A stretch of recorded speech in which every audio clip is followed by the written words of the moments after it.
Excited delirium, the cause of death that often seemed to show up after someone died being restrained by police. The term's basically been dropped in Colorado. But our Chris Vanderveen will continue his investigation as long as families here and across the country are still told that that's how their loved one died. Okay, what's going on? There's an old guy. He's broken several windows. Of the 150-plus names on our list, Last name is Burns. his is the first, Patrick Burns. Patrick J. John Burns. 14 well. 2010, Springfield, Illinois. We're going to try to get him on a stretcher and take him over to the hospital. Deputies responded to this home with bodies and tasers.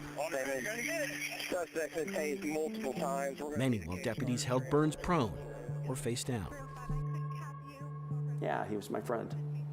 He was the best man at my wedding. I was the best man at his. When excited delirium turned up on his brother's autopsy report, And I'd never heard of excited delirium. Richard Burns did what you or I might have done. He researched the term and noted it's a mysterious condition marked by severe agitation, superhuman strength, and occasional sudden death. So excited delirium had these symptoms which didn't seem to make sense to me. And this just didn't sound like Pat's behavior. And so his family hired an outside forensic pathologist who said excited delirium didn't kill Patrick, law enforcement did. He came to the conclusion that Pat died of positional asphyxia. Due to restraint in a prone position while hogtied. Not that it mattered. When a city clerk finally signed the death certificate, the original theory remained, excited delirium. That helped clear all officers of any wrongdoing, as it banished Patrick's name to the pile of other names we found largely ignored, seldom mentioned. That is, until this year. Well, there is no excited delirium, so what's the cause of death now? In March, NAME, or the National Association of Medical Examiners, the premier professional organization for medical examiners and death investigation, became the latest medical organization to ditch use of the term excited delirium. It was a seismic decision. Armed with it, Richard Burns asked the new coroner to review his brother's death.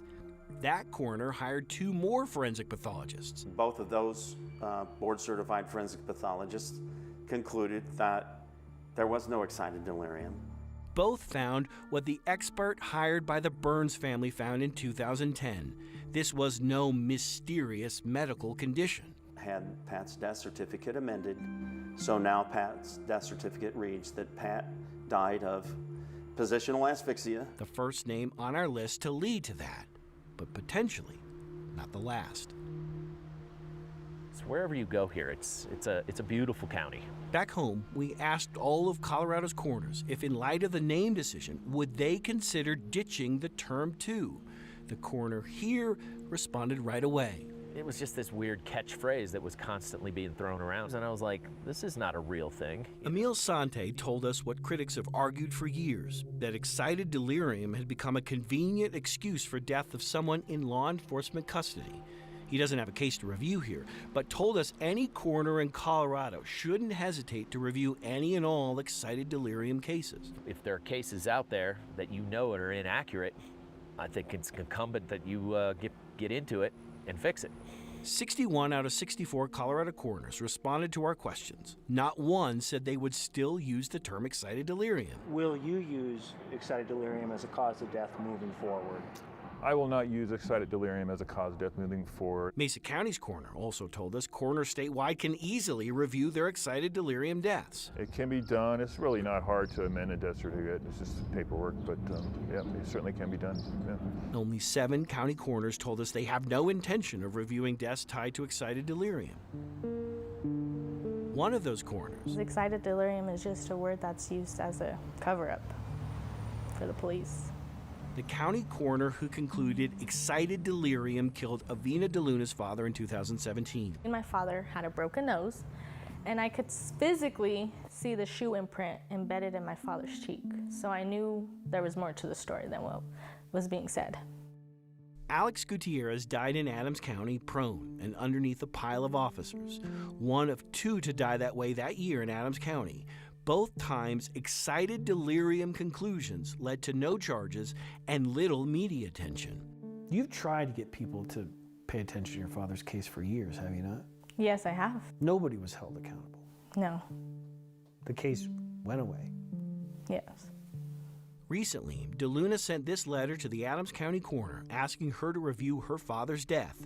It's the same coroner who has refused to do an interview with us for months, saying she must prioritize her correspondence and engagement with the community instead. That commitment has so far not included responding to any of DeLuna's questions.